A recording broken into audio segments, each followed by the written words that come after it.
আব্দুল মুত্তালিবের সন্তান আবু তালেব ওই যুগের ধনাঢ্য মহিলা মা খাদিজার ব্যবসার সাথে জড়িত ছিলেন। খাজা আবু তালেব নবীজির চাচা। একদিন মা খাদিজার ডাক দিয়া কয়, ও আবু তালেব, আমার ব্যবসায়ী দায়িত্ব যার কাছেই দেই সেই মাইরা খায়, সেই ভেজাল করে, একজন আমানতদার লোক চাই। আবু তালেব ডাক দিয়া বলে, খাদিজা আমার আপন ভাতিজা মোহাম্মদ, যাকে গোটা বিশ্বের মানুষ আল আমিন বলে, আরবের মানুষ, তাকে দায়িত্ব দিতে পারেন। মা খাদিজা আবু তালেবের কথা আমার নবীকে দায়িত্ব দেয় পরীক্ষা করার জন্য। মা খাদিজা একজন দাস তার একজন কৃতদাস সাথে দিয়ে দেয়, তুমি দেখবা মোহাম্মদ 2 নম্বরই করে কিনা, ব্যবসার মধ্যে ভেজাল করে কিনা। আমার নবী যখন ব্যবসার মাল নিয়ে যায় ওই কৃতদাস সাথে সাথে নজর করে দেখি কি দেখা যায়।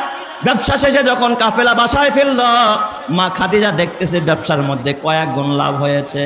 এবার মা খাদিজা চুপে চুপে কৃতদাসকে গোলামটারে কাছে ডাকছে, তাইকা বলতেছে, গোলাম সত্যি করে বল মোহাম্মদ এত ব্যবসা কেমনে করলো, মোহাম্মদের কিছু কারগুজারি শোনা।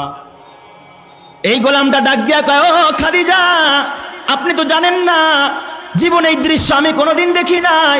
মোহাম্মদ এই মাল নিয়ে যখন বাজারে রওনা করে কোনো মার্কেটে যায়, রাস্তায় দেখি একদিন শুয়া পড়ছে বিশ্রাম নেওয়ার জন্য, ক্লান্ত হয়ে গেছে, রৌদ্রের ভিতরে প্রচণ্ড রোদ।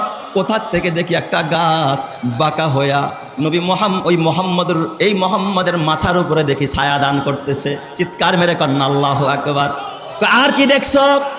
ও খাদিজা আমি দেখেছি মোহাম্মদ যখন আপনার ব্যবসায়ী মাল মার্কেটে উঠাইছে, মালের কোয়ালিটি তেমন ভালো না, কিন্তু মোহাম্মদরে দেখছি মালের মধ্যে যখন হাতটা বোলায়া দিছে, একটু হাত দিয়া মালের মধ্যে নাড়াচাড়া দিছে, দেখি বাজারের সব কাস্টমার আর কোনো মালের দিকে না যায়া এই মাল কেনার জন্য তারা সিরিয়াল লাগাইছে। চিৎকার মেরে কোন সুবহানাল্লাহ। এটা শুধু তাই না, মোহাম্মদ যা করতে চায় অচিরে সহজে হয়ে যায়। মা খাদিজার আর বুঝতে বাকি নাই এর ভিতরে তো অলৌকিকতা আছে, হতে পারে এই লোকটাই আখেরি জমানার পয়গম্বর। মা খাদিজার দিলের মধ্যে তামান্না। অনেক নাস্তিক আর মুরতাদরা কয় যে নবী মোহাম্মদ একজন বুড়া মানুষকে 25 বছরের যুবক হয়ে 40 বছরের একটা বুড়িরে বিয়া করছে মালের লোভে। নাউজুবিল্লাহ কোন সবাই। নাস্তিকরা কয় সম্পদের লোভে তারা বিয়ে করছে, জোরে কন্যা নাউজুবিল্লাহ।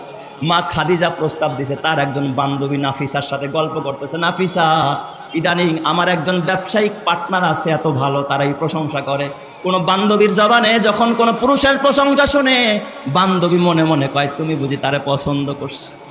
মা খাদিজা অকপটে বলে দিলেন, ও নাফিসা 2টা স্বামীর ঘর ছেড়ে আসছি, 2টা স্বামীর কাছ থেকে ডিভোর্স পেয়েছি। ও নাফিসা কোনো পুরুষের মন আমি পাই নাই, জোগাইতেও পারি নাই, আমি আমানতদার পাই নাই, কিন্তু আমার গোলামের জবানে মোহাম্মদের ব্যাপারে যেমন কথা শুনেছি এর মতো মানুষ, আর চেহারার দিকে তাকায়ও দেখেছি, এর মতো মানুষ আসমান আর জমিনের নিচে আর কেউ হতে পারে না। চিৎকার মেরে কোন সুবহানাল্লাহ। কয় তাহলে প্রস্তাব দিয়ে দেন। আবু তালেবের কাছে প্রস্তাব নিয়ে যায়। আবু তালেব নবীজির কাছে যখন প্রস্তাব দেয়, নাফিসা কয় আমি এটা জানি না, আমার একজন গার্জিয়ান আছে, আমার চাচা আবু তালেবরে প্রস্তাব দিলে আবু তালেব তখন রাজি হয়ে যায়। এরপরে মা খাদিজার সাথে আমার নবীর বিয়ে হয়। তাহলে আপনারা বলেন, আমার নবীজির কাছে মা খাদিজা, নবীজি প্রস্তাব দিয়েছেন না মা খাদিজা নিজে প্রস্তাব দিয়েছেন? জিবরাইল আলাইহিস সালাম নবীজির কাছে ওহী নিয়ে আগমন করেন, কিন্তু একবার ফাতরাতে ওহী কোনো এক কারণবশত মক্কায় নবীজির অবস্থান, জিবরাইলের আগমনটা বন্ধ হয়ে গেল, জিবরাইল নবীজির কাছে আসে না। নবীজি মনক্ষুণ্ণ হলেন, আল্লাহ বুঝি না কেন গো জিবরাইল আসে না, কেন তুমি আমার সাথে কথা বলো না। নবীজির মন খারাপ। এই খবরটা সব জায়গায় ছড়িয়ে গেল, সব জায়গার মধ্যে মানুষ কানাঘুষা আরম্ভ করলো। মনে হয় মোহাম্মদের রব, মোহাম্মদ যেই রবের কথা বলে ওই রব মনে হয় মোহাম্মদের প্রতি রাগ করেছে, গোসা করেছে। মোহাম্মদের রব মোহাম্মদকে ছেড়ে দিয়েছে। মোহাম্মদের কাছে যেই লোকটা আসতো, যিনি আগমন করতো, সেও আসা বন্ধ করে দিয়েছে। এই খবর কাফের মুশরিক বেঈমানেরা মক্কার অলিগলিতে সব জায়গায় গিয়ে বেড়াইতে লাগলো। এমনকি নবীজির আপন চাচি আবু লাহাবের স্ত্রী উম্মে জামিল, এই আবু লাহাবের বিবি নবীর আপন চাচি, সেও এলাকার ভিতরে তবলা বাজাইতে লাগলো আর বলতে লাগলো, জানোনি মোহাম্মদ যেই রবের কথা কয় ওই মোহাম্মদের রব মোহাম্মদকে ছেড়ে দিয়েছে। এমনকি তার কাছে যে একটা শয়তানের আগমন ঘটতো, জোরে বলেন না নাউজুবিল্লাহ। জিবরাইল দেশে শয়তান পায়, তার কাছে যেই শয়তানের আগমন ঘটতো সেও আগমন বন্ধ করে দিয়েছে, মোহাম্মদকে তার রব ছেড়ে দিয়েছে। এই খবর যখন আমার নবীর কানে আসলো, আমার নবী মনক্ষুণ্ণ, আমার নবী চেহারাটা ভার করে বসে আছে, আমার নবীর মনে শান্তি নাই, নবীজির মনে বড় টেনশন। আহারে, মানুষ বিপদে পড়লে প্রতিবেশীর আগায় আসে, মা থাকলে মা আগায় আসে, বাবা থাকলে বাবা আগায় আসে, চাচার আগায় আসে, চাচির আগায় আসে, কিন্তু আয় আল্লাহ, আমার তো বাবা নাই, আমার মা নাই, আমার আপন চাচি উম্মে জামিল আমার বিপদেও সে আরো উল্টা আমার বিরুদ্ধে বদনাম করতেছে। আমার নবীজির বড় মন খারাপ, আমার নবী বড় কষ্টে আছে, বড় বিপদে আছে, চেহারাটা মলিন করে বসে আছে। আমার আল্লাহ জিব্রাইলকে ডাক দেখা, জিব্রাইল কই রে? এই তামাম পৃথিবীর ভিতরে আমার বন্ধু মুহাম্মদুর রাসূলুল্লাহ বেজার থাকবে আর কাফের মুশরিক বেঈমানেরা আনন্দের হাসি হাসবে, এটা আমি আল্লাহ বরদাস্ত করতে পারি না। তাড়াতাড়ি আমার বন্ধু মুহাম্মদুর রাসূলুল্লাহর কাছে সূরাতুদ দুহাটা নিয়ে যাও আর আমার বন্ধুকে সুসংবাদ শোনায়া দাও। আমার বন্ধুকে আমি ছেড়ে দেই নাই এবং আমার বন্ধুর প্রতিও আমি রাগান্বিত হই নাই। চিৎকার মেরে কন্না আল্লাহু আকবার। आदम के लिए फ़क्र ये अली नसबी है, मक्की मदनी हाशमी ओ मुत्तलबी है, पाकीज़ा तरश अर्श समा जन्नत फिरदौस, आराम गाहे खाके रसूल अरबी है, आए ज़ाइर बैते नबवी याद रहे ये, बेकायदा जंबे से लगबे अदबी है, आहिस्ता कदम नीचे निगाह पुश्ते सदा हो, खाबीदा इहा रूह रसूल अरबी है, बुझ जाए तेरे सीटू से आए अबरे करम आग, जो आग मेरे सीनों में मुद्दत से लगी है, आए बहरे करम सदका हुसैन इब्ने अली का, आए बहरे करम सदका हुसैन इब्ने अली का, प्यासा हो मुझे शरबते दीदार पिला दो। जोरे जोरे कन्ना अल्लाहु আকবার। তাইলে বলেন আমার নবী বেজার হোক, এটা যিনি চান না তিনি কে? আল্লাহ তাআলা তখন সূরাতুদ দুহা নবীজির কাছে নাজিল করলেন। সূরাতুদ দুহা নাজিল করার শুরুতে আল্লাহ তাআলা দুই জিনিসের কসম করলেন। মুফাসসিরিনে কেরাম লেখেন, আল্লাহ তাআলা কসম দিয়া কথা বললে যেমন গুরুত্বপূর্ণ হয়, কসম ছাড়া বললেও তেমন গুরুত্বপূর্ণ হয়। কিন্তু তারপরে দুনিয়া দারুল আসবাব, দুনিয়ার মানুষ কসম দিলে কথার মধ্যে গুরুত্ব বোঝে, তাই আল্লাহ তাআলা দুই জিনিসের কসম করেছেন, ওয়াদ-দুহা ওয়াল-লাইলি ইজা সাজা। ওয়াদ-দুহা মানে দুহার কসম, সুদীপ্ত আলোর কসম, সুপ্রভাতের কসম, প্রভাতের কসম, চাঁদের সময়ের কসম, যখন সূর্যটা আলোকময় হয় ওই সময়ের কসম। মুফাসসিরিনে কেরাম লেখা আল্লাহ তাআলা দুহার কসম কেন করেছেন? ওই দুহার সময়টা আল্লাহর কাছে বড় দামি, চাঁদের সময়টা আল্লাহর কাছে বড় দামি। হাদিসে কুদসিতে আল্লাহ জাল্লা শানুহু বলেন, قال رسول الله صلى الله عليه وسلم عن الله عز وجل يا ابن آدم اركع لي 4 ركعات من أول النهار أكفك آخره। আল্লাহ জাল্লা শানহু বলেন, হে বনি আদম, সকালবেলা বেলা ওঠার পরে চাঁদের সময় তোমরা 4 রাকাত নামাজ পড়ো। দিনের শুরুতে যদি 4 রাকাত নামাজ পড়তে পারো, আকফিকা আখিরাহু, গোটা দিনের জন্য আমি আল্লাহই যথেষ্ট হয়ে যাব। কেউ যদি এই চাঁদের সময় 4 রাকাত চাঁদের নামাজ পড়তে পারে, এই গোটা দিনের জন্য যিনি যথেষ্ট হবেন তিনি কে? আল্লাহ। তাহলে চাঁদের নামাজ পড়া দরকার আছে না নাই? আল্লাহ তাআলা দুহার কসম করে, চাঁদের কসম করে আল্লাহ তাআলা চাঁদের গুরুত্ব বুঝাইছেন। ওয়াল্লাইলি ইজা সাজা, রাতের কসম, রাত্র যখন অন্ধকার হয়, নরমাল রাতের কসম আল্লাহ করে নাই। ওয়াল্লাইল, রাতের কসম, ইজা সাজা, রাত্র যখন গভীর হয়, রাত্র যখন অন্ধকার হয়, গভীর রাত্রের কসম করেছেন। কারণ গভীর রাতে যিনি বরকত দান করেন তিনি কে? বিকদরি কাদ্দিন তুকতাসাবুল মাআলি, বিকদরি কাদ্দিন তুকতাসাবুল মাআলি, মান তলাবাল উলা সাহিরাল লায়ালি। তুমি যদি মর্যাদা অর্জন করতে চাও, তুমি যদি দামি হতে চাও, গভীর রাতে উঠে রবের সাথে যোগাযোগ চালু করে দাও। কেউ যদি গভীর রাতে উঠে রবের সাথে সম্পর্ক করতে পারে, তাকে দামি বানিয়ে দিবেন যিনি, তিনি কে? এই জন্য আল্লাহ তাআলা বলেন, মিনাল লাইলি ফাতাহাজ্জাদ বিহি নাফিলাতাল লাক আসা আইয়াবআসাকা রাব্বুকা মাকামান মাহমুদা।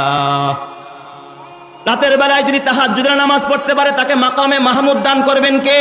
আল্লাহ। প্রশংসিত স্থান দান করবে। দেখেন না, এই যুগেও যদি কেউ তাহাজ্জুদ গুজার আল্লাহওয়ালা হয়, কেউ যদি তাহাজ্জুদের নামাজ পড়ে তার সম্মান দুনিয়া ও আখেরাতে যিনি বাড়িয়ে দেন তিনি কে? তাহাজ্জুদের দ্বারা মানুষের ইহকালীন পরকালীন ইজ্জত আল্লাহর কাছে বেড়ে যায়। এই জন্য আল্লাহ তাআলা ওই গভীর রাতের কসম করলেন ওয়াল্লাইলি ইযা সাজা। আবার কেউ কেউ ব্যাখ্যা করেছেন না, ওয়াদ্দুহা মানে হলো আমার নবীর চেহারার সৌন্দর্যের কসম করেছেন, কারণ আমার নবীর চেহারা ছিল একেবারে দীপ্তময় সুন্দর। সুবহানাল্লাহ জোরে কোন সবাই। আমার নবীর চেহারার মতো এত সুন্দর মানুষ আসমানের নিচে জমিনের উপরে আল্লাহ তাআলা কাউকে বানায় নাই। জোরে কোন আল্লাহু আকবার। এত সুন্দর করে আমার নবীকে বানাইছেন যিনি, তিনি কে? ওয়াল্লাইলি ইযা সাজা। আর এখানে রাতের অন্ধকারের সাথে আমার নবীর চুল মুবারককে তাসবিহ দেওয়া হয়েছে। তার মানে আপনার ওই নিকশ কালো চুলের কসম, নবী আমার আপনার এই আলোক উজ্জ্বল চেহারার কসম, এবং আপনার কালো কেশ যেটা আপনার চেহারার সাথে মানানসই। কিছু কিছু কালো আছে যেটা চেহারার সাথে মানায় না। নবী আমার আপনার এই সুদীপ্ত চেহারার কসম, অদ্দুহা মানে চেহারার কসম, ওয়াল্লাইলি ইজা সাজা। আর আপনার ওই নিকশ কালো কেশ, আপনার যে চুলগুলো আছে এর কসম করে বললাম, মা ওয়াদ্দাআকা রব্বুকা ওয়া মা ক্বালা। কাফেররা কয় আপনাকে নাকি আল্লাহ ছেড়ে দিয়েছে, আল্লাহ নাকি আপনার প্রতি রাগ করেছে, গোসা করেছে। ও নবী আমার, আমি আপনার চেহারার কসম করে বলি, আপনার কালো কেশ কালো মাথার চুলের কসম করে বলি, মা ওয়াদ্দাআকা রব্বুকা ওয়া মা ক্বালা। আপনার রব আপনাকে ছেড়ে দেয় নাই, আপনার রব আপনার প্রতি রাগান্বিত হয় নাই। জোরে জোরে কন্যা আল্লাহু আকবার। আরো জোরে ঈমানের আওয়াজে বলেন আল্লাহু আকবার। বলেন তো নবীর সাথে আছেন কে? আরো জোরে বলেন না কে? আমাদের সাথে আছেন কে? হক্কানি উলামায়ে কেরামের সাথে আছেন কে? এই জন্য পৃথিবীর কাফের মুশরিক বেঈমানেরা যতই ইসলামের বাতিকে নিভাইতে চায় কেউ নিভাইতে পারবে না, কারণ বাতিটা যিনি জ্বালাইছেন তিনি কে? চেরাগে রাকে ইজাদ বার ফারুজাদ, কাছে কাশতাফ জানাদেরি শাস বাসুজাদ, কাছে কাশতাফ জানাদেরি শাস বাসুজাদ। আল্লাহ তাআলার আদেশে যে বাতিটা জ্বলেছে, আল্লাহ তাআলার আদেশে যে বাতিটা জ্বলেছে, যেজন তারে নিবাতে চায় তার দাড়ি শুধু পুড়েছে, যে নিবাইতে চাবে সেই পুড়ে যাবে। কোনোদিন ইসলামের বাতিকে নিবাইতে কেউ পারবে না, কেউ পারে নাই, এখনো পারতেছে না, কিয়ামত পর্যন্ত পারবে না। ঠিক না বা ঠিক? যে দেখা আমার বাজান।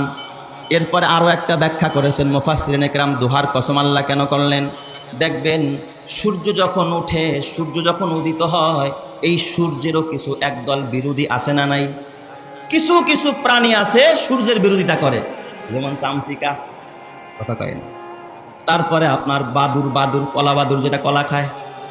বলেন তো এই বাদুর দিনের বেলায় চোখে দেখে না, বেলা উঠলেই ওর চোখ কি হয়ে যায়? বন্ধ হয়ে যায়। এই জন্য বেলা ডুবলে ওর সুবিধা হয়। এই জন্য কি করতে পারে? চুরি করতে পারে ভালোভাবে। এই দুনিয়ারও কিছু চোর আর বাটপার আছে, সিটার আছে না নাই? ও চুরি করতে গেছে, হঠাৎ বিদ্যুৎ চলে গেলেও খুশি হয় না, বেজার? ভালো হয়েছে অন্ধকারটা জম ছেড়ে চুরি করে মজা পাবো। চোরের জন্য আলো ভালো না অন্ধকার ভালো? বলেন তো। অন্ধকার ভালো। আল্লাহ তাআলা বুঝাইতে চায়, নবী আমার, আমি দুহার কসম করলাম, আপনার কাছে ওহী যেটা পাঠাই এটাও হলো সূর্য। সুবহানাল্লাহ জোরে কোন সবাই। এটাও হলো আলো। এই আলো সবাই পছন্দ করে না।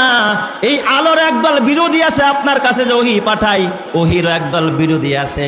আমি এই ওহীকে বন্ধ করে দিয়া সূর্যটাকে ডুবাইয়া দিয়া আমি একটু পরীক্ষা করতে চাই, কারা ওহীর পক্ষে আর কারা বিপক্ষে। ইয়া রাসূলুল্লাহ, দুনিয়ার সূর্য উঠলে যেমন গোটা দুনিয়াটা আলোকিত হয়, আপনার কাছে যেমন নবুয়তের আলো পাঠাইলাম, আপনি হলেন নবুয়তের আকাশের একটা সূর্য। আপনার দ্বারা গোটা পৃথিবী আলোকিত হবে, সমস্ত পয়গম্বররা আলোকিত হবে, সমস্ত মানুষ, নারী আর পুরুষ আর মাখলুকাতগুলো আলোকিত হবে। জোরে কোন সুবহানাল্লাহ। কাউনাইন কা মুখতারে খোদা তুমকো বানায়া, কাউনাইন কা মুখতারে খোদা তুমকো বানায়া, উম্মত का निगाहबान खुदा तुमको बनाया, उम्मत का निगाहबान खुदा तुमको बनाया। ओ फ़ख्रे जहाँ फ़ख्रे ज़मा फ़ख्रे उमम है, ओ फ़ख्रे जहाँ फ़ख्रे ज़मा फ़ख्रे उमम है, ये आहद बेमी में शाह लौह कलम है, ये आहद बेमी में शाह लौह कलम है। रुतबे में फदू सबसे ही अल्लाह से कम है, ये कौल शब रोज़ मेरा हक़ की कसम है, ये कौल शबर जो मेरा हक की कसम है। जोरे जोरे बोली सुबहानाल्लाह। আল্লাহ তাআলা জানায় দিলেন, হে নবী আমার, আপনার রব আপনাকে ছেড়ে দেয় নাই, আপনার রব আপনার প্রতি রাগ করে নাই, গোসা করে নাই। ওয়ালা সাউফা ইউতিকা রাব্বুকা ফাতারদা। হাবিব আমার, ওই সমস্ত পাগলের কথায় কি আসে যায়? কারণ পাগল কত কিছুই না বলে, ছাগল কত কিছুই না খায়। কে কি বলল নবী আমার, কান দিবেন না। ওয়ালা সাউফা ইউতিকা রাব্বুকা ফাতারদা। আপনার রব আপনাকে এত নিয়ামত দিবে, এত নিয়ামত দিবে, আল্লাহ তাআলা আপনাকে এত দিবে, এত দিবে, আপনি ওই নিয়ামত পায় আপনি আপনার রবের প্রতি খুশি হয়ে যাবেন। জোরে কোন সুবহানাল্লাহ। আল্লাহ তাআলা এত নিয়ামত আপনাকে দিবে, সুসংবাদ শোনায়া দিলেন কে? কি নিয়ামত আল্লাহ তাআলা আমার নবীকে দিবেন? এক হাদিসের মধ্যে আসছে, আমার আল্লাহ আমার নবীকে শাফাআতে কুবরা দান করবে। অন্য নবীরা যেটা পারবে না ওটা আল্লাহ তাআলা আমার নবীকে দিবে। জোরে জোরে কন্না আল্লাহু আকবার। এই জন্য আল্লাহ নবী কয়, লিকুল্লি নাবিয়্যিন দাওয়াতুন মুস্তাজাবা ফাতাআজ্জালা কুল্লু নাবিয়্যিন দাওয়াতাহু ওয়া ইন্নী ইখতিবাতু দাওয়াতি শাফাআতান লি উম্মতি। আল্লাহ নবী ডাক দেখা, উম্মতেরা, সব নবীকে আল্লাহ তাআলা একটা অধিকার দিছে, নবীরা চায়া চায়া আমার কাছ থেকে নাও। চাইতে দেরি, আল্লাহ কবুল করতে দেরি নাই। আদম নবী বিপদে পড়ছে, আল্লাহকে ডাক দিছে, রব্বানা যালামনা আনফুসানা ওয়া ইল্লাম তাগফির লানা ওয়া তারহামনা লানাকুনান্না মিনাল খাসিরিন। আদম নবীর তওবা কবুল করেছেন কে? হযরত ইউনূস আলাইহিস সালাতু ওয়াস সালাম মাছের পেটে গিয়া দোয়া করেছে, লা ইলাহা ইল্লা আনতা সুবহানাকা ইন্নী কুনতু মিনাজ জালিমিন। ওই হযরত ইউনূস নবীর দোয়া কবুল করেছেন কে? দোয়া করতে দেরি, কবুল হইতে একটা সেকেন্ড দেরি নাই। ফাস্তাজাবনা লাহু ওয়া নাজ্জাইনাহু মিনাল গাম্মি ওয়া কাযালিকা নুনজিল মুমিনিন। আইয়ুব নবী বিপদে পড়েছে, ওয়া আইয়ুবা ইয নাদা রাব্বাহু আন্নী মাসসানিয়াদ দুররু ওয়া আনতা আরহামুর রাহিমিন। বিপদে পড়ে আইয়ুব নবী ডাক দিছে, আল্লাহ তুমি তো আরহামুর রাহিমিন। আল্লাহ ডাক দিয়া কয়, ফাস্তাজাবনা লাহু ফাকাশাফনা মা বিহি মিন দুররিন ওয়া আতাইনাহু আহলাহু ওয়া মিসলাহুম মাআহুম রাহমাতাম মিন ইনদিনা ওয়া যিকরা লিল আবিদিন। আমি আল্লাহ আমার আইয়ুবের ডাকে সাড়া দিলাম, আর আমি আল্লাহ তার নিয়ামতকে দ্বিগুণ করে দিলাম, বাড়ায়া দিলাম। জোরে জোরে কোন সুবহানাল্লাহ। আল্লাহ তাআলা সব নবীর দোয়া কবুল করেছে। ইব্রাহিম খলিলুল্লাহ নমরুদের আগুনের মধ্যে পড়েছে, আল্লাহ তাআলা খলিলের ডাকে সাড়া দিয়া ডাক দিয়া কয়, ইয়া নারু কুনি বারদাও ওয়া সালামান আলা ইব্রাহিম। আল্লাহ সঙ্গে সঙ্গে সব নবীর দোয়া কবুল করেছে। নবী আমার ডাক দিয়া কয়, উম্মতেরা, আমি মুহাম্মদ তায়েফের ময়দানে বিপদে পড়েছি। আমাকে একবার আর দুইবার নয়, তিনবার তায়েফবাসী আমাকে পাথর মেরে বেহুশ করে জমিনের মধ্যে ফালায়া দিছে। জিবরাইল আইসা আমার ডাক দেয়া কয়, ইয়া রাসূলুল্লাহ, যদি অনুমতি দেন তায়েফের সব মানুষগুলোকে ধ্বংস করে দিব। কিন্তু আমি বলেছি, আল্লাহ তারা বুঝে না, আমার উম্মতগুলোর আপনি মাফ করে দেন। আমি বদদোয়া করি নাই। আমি মুহাম্মদ উহুদের ময়দানে আমার দান শহীদ হয়ে গেছে, মাথায় লোহার কড়া ঢুকেছে, আমার দাঁত থেকে আমার মাথা থেকে রক্ত বের হইতেছিল। জিবরাইল আমিন ডাক দেয়া কয়, ইয়া রাসূলুল্লাহ, আপনি যদি অনুমতি দেন উহুদ পাহাড় দিয়া উহুদবাসীকে ধ্বংস করে দিব। কিন্তু আমি তখনও বদদোয়া করি নাই, আল্লাহর কাছে আমি কিছু চাই নাই, বলছি আল্লাহদেরকে মাফ করে দেন, আর বুঝে না। আমি মুহাম্মদ খন্দকের ময়দানে 3 দিন পর্যন্ত পেটের মধ্যে পাথর বেঁধেছি।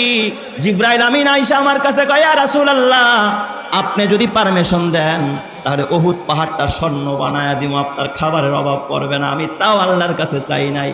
কেন চাই নাই জানোনি উম্মতেরা? আমি সব জমা করে রাখছি, আমি দুনিয়ায় চাবো না, আমি আখিরাতে গিয়া চাবো। হাসরের ময়দান আমার উম্মতেরা যেদিন বিপদে পড়ে যাবে, পানি পানি বলে চিৎকার করবে, যেদিন আদম সফিউল্লাহ নাফসি নাফসি করবে, মুসা কালিমুল্লাহ নাফসি নাফসি করবে, ইব্রাহিম খলিলুল্লাহ নাফসি নাফসি করবে, ওই দিন আমি মুহাম্মদ আরশের নিচে সিজদায় পড়ে আমি বলবো, রব্বি হাবলি উম্মতি, আল্লাহ আমার উম্মতকে বাঁচাও। ওই দিন আমার আল্লাহ, আমি যাকে বলবো আমার ওই উম্মতকে আপনাকে মাফ করে জান্নাত দিয়া দিবে। চিৎকার মেরে কোন সুবহানাল্লাহ। আল্লাহ তাআলা ওই দিকে ইশারা করে কাওয়ালা সাউফা ইউতিকা রাব্বুকা ফাতারদা। হাবিব আমার, আপনি যেমনটা চাইবেন তার থেকে আমার আল্লাহ আপনাকে আরো বেশি দিবে, এত দেওয়া দিবে আপনি এক পর্যায়ে আল্লাহর প্রতি রাজি আর খুশি হয়ে যাবেন। জোরে জোরে কোন সুবহানাল্লাহ। বলেন তো দেনেওয়ালা যিনি তিনি কে? আরো জোরে বলেন দেনেওয়ালা কে? এরপরে আমার আল্লাহ আমার নবীকে 3টা নিয়ামতের কথা স্মরণ করায়া দেয়। আমার আল্লাহ এই প্রতিশ্রুতি দেওয়ার পরে, সুসংবাদ দেওয়ার পরে আমার আল্লাহ নবীকে 3 নিয়ামতের কথা স্মরণ করায়। 1 নম্বরের নিয়ামত আল্লাহ তাআলা বলে আলাম ইয়াজিদকা ইয়াতীমান ফাআওয়া। হে নবী আমার, আমি কিন্তু আপনার এতিম পেয়েছিলাম, আপনি কিন্তু চির এতিম ছিলেন নবী আমার। জন্মের আগেই বাবা হারাইছেন রাসূল গো, আপনার আশ্রয়ের কোনো জায়গা ছিল না। ফাআওয়া, আমি আল্লাহ আপনাকে আশ্রয়